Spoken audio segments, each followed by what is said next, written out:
Welcome to week 5 of our Let's Talk series. I don't know about you, but I love a great fire in the fireplace. I love to watch the fire burn. Its glowing embers and flames are peaceful and warm. It just feels cozy. But let's say the fire isn't in the fireplace. Let's say we built it here on the floor in front of me, right here on the carpet. That fire is no longer cozy. That fire is no longer peaceful. That fire is out of control. I would be rushing around trying to find something to just put it out. Because fire that's not contained in its proper place, it destroys. It destroys property, it destroys valuables, it destroys memories, hopes, and dreams. And we talked about designer sex this weekend and the fact that God created marriage as the fireplace for sexual passion to be expressed. Sex God's way is specifically only to be shared by one man and one woman in the context for marriage. Why? Because sex was created to form a lasting bond of intimacy between a married couple. Sex outside of those boundaries, like a fire, brings destruction. It brings so many issues to our life. And this past weekend, I stated that sexual passion needs parameters. And the Bible says this in 1 Thessalonians chapter 4, verse 3 and 5 and verse 7. It says, "It's God's will that you should be sanctified, that you should avoid sexual immorality, that each of you should learn to control his own body in a way that's holy and honorable, not in passionate lust like the heathen do, who do not know God, for God did not call us to be impure, but to live a holy life." What does this verse tell me? First of all, it tells me that there are some things that we need to learn to do to be pure. We need to learn to control our bodies and our minds to live a holy and honorable life. It also tells me that God has called us to live a pure life. And I know this about God. He will never call us to be or do something that is impossible for us to do. But God will always provide everything we need to fulfill the calling. We just have to partner and walk with Him to be able to fulfill that calling. 1 Corinthians chapter 6, verse 18 and 20 says, "Flee from sexual immorality. All sins a man commits are outside of his body, but he who sins sexually sins against his own body." You are not your own. You are bought at a price. Therefore, honor God with your body. God says, flee, run from sexual immorality. Why? Because sex is not just a physical act. There's so much more to it. Sex connects you intimately to someone else. Having sex with someone outside of marriage connects you intimately with someone else that you are not supposed to be connected to. Sex is to be saved for marriage. And this text reminds us that we were bought with a price. He set us free from all past sin. And He's saying, hey, don't run back to do or continue in your sexual sin, but run away from it. So that's what I want to talk about during this recap video. What type of parameters do we need to set up to live out a sexual pure life before God?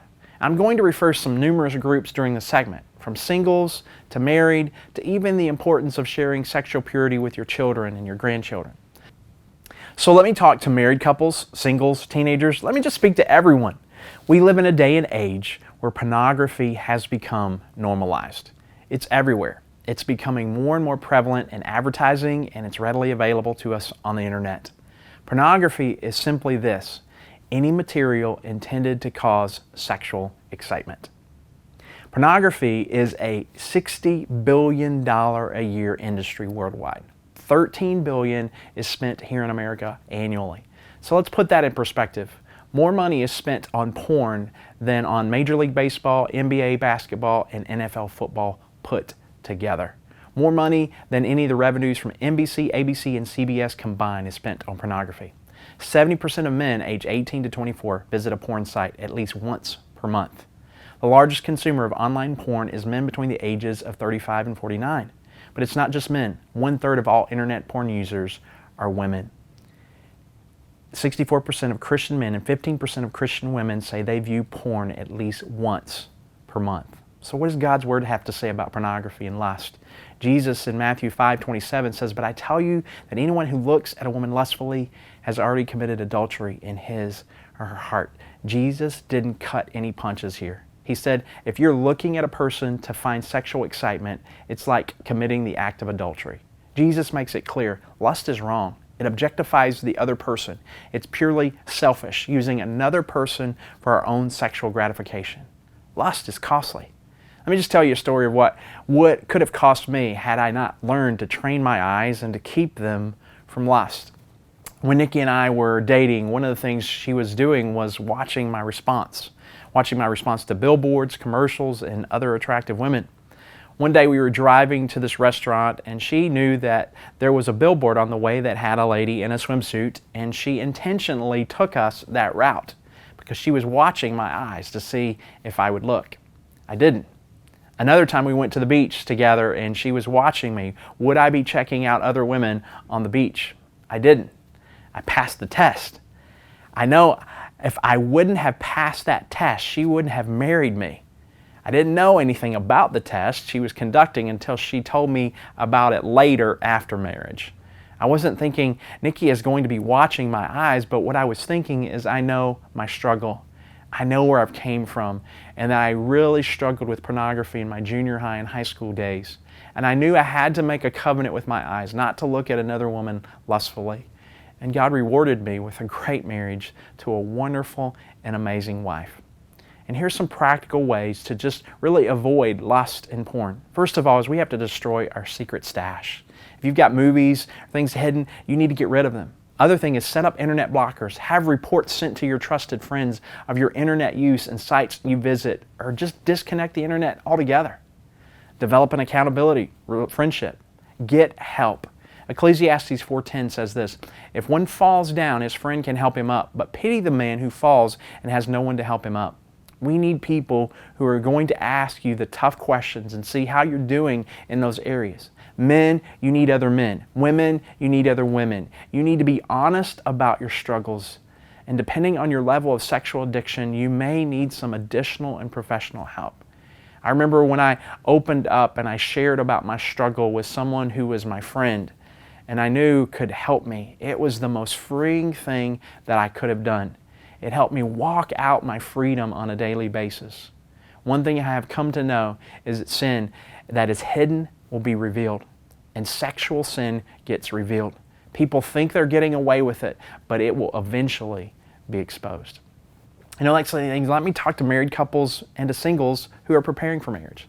It's statistically 42 to 45% of first marriages end in divorce, and 60% of divorces involve children.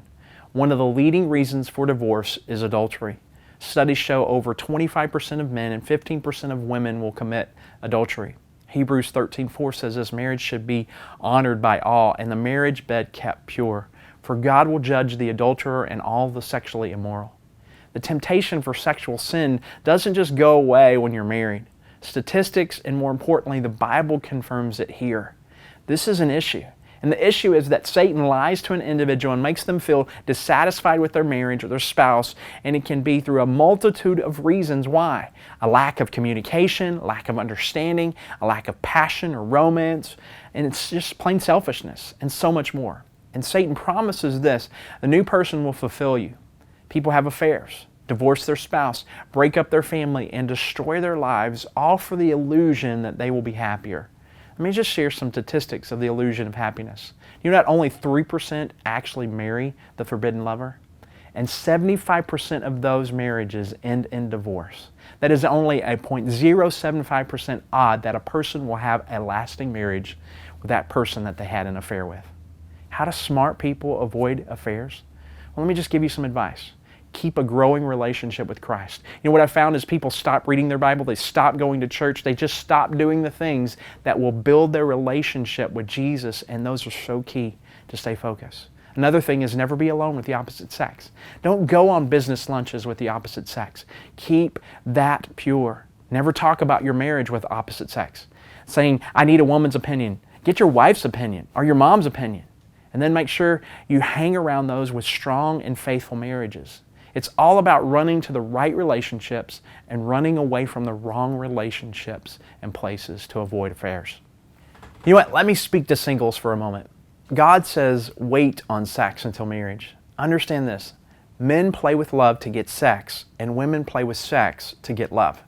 Sex may seem as sweet as honey for a short term. It seems like some great explosion, but sex lived outside of God's plan is filled with shame. It leads to loneliness and regret. It has consequences that can impact you for the rest of your life. Avoid anything that's going to open up the door to that in your life. Let me also say this, singles. I thought years before I got married that there would be no sexual struggle once I was married. I thought, I have a lot of issues, lots of problems in my life. I know, even after I'm married, but at least there won't be any worries on the sexuality front. Because I figured when you got married, life is just a nonstop e-ticket to Foreverland. And then I soon realized after marriage, it's not a ticket to sexual Foreverland because of the issues and the craziness of life. It isn't always Foreverland. There are headaches in Foreverland, and sometimes it's Tomorrowland. And then came kids, and sometimes it felt like it was Neverland. I found that getting married did not automatically bring spiritual transformation into my sexuality. I say that to singles today who may believe what I did. You need to work hard on your purity now, to make a covenant not to give into the sexual temptation and to deal with your sexual wounds and not bring that into your marriage. Your current singleness is God giving you the opportunity to do just that. So use this time for God to heal your wounds and to deliver you from sexual sin. You know what? Let me wrap up by talking to parents and grandparents. Some of you are wondering, when should I have the talk with my kids regarding sex? Let me change your way of thinking on this. You don't just have the talk, you have lots of talks. And here's why. Age 11 is the average age of first exposure to pornography. Some recent research says that age is now approaching 8 and 9 years old. A 2018 study revealed 51% of male students and 32% of female students first viewed porn before their teenage years. 90% of children ages 8 to 16 have viewed porn online. Half of all teens aged 15 to 19 have had oral sex. 70% of teens from 18 to 19 have had oral sex. 50% of young people do not consider oral sex to be significant as their parents' generation did. They don't consider it a big deal. Parents, we cannot just say you need to be a virgin to your kids. We need to define what that is. We need to tell them what sexual acts do to our soul and what sexual acts are. Parents, you need to have several talks with your kids before they reach exposure and the world teaches them about sex. There are some great books out there in the Christian bookstore to help you understand the time and the date to just share with your children about sex. Just don't do it once. Keep it out there and talk about it. Teach your children. Hey, thank you for allowing me to just speak honestly with you about sex. Now let's have some honest conversation in our groups to help us grow closer to Jesus.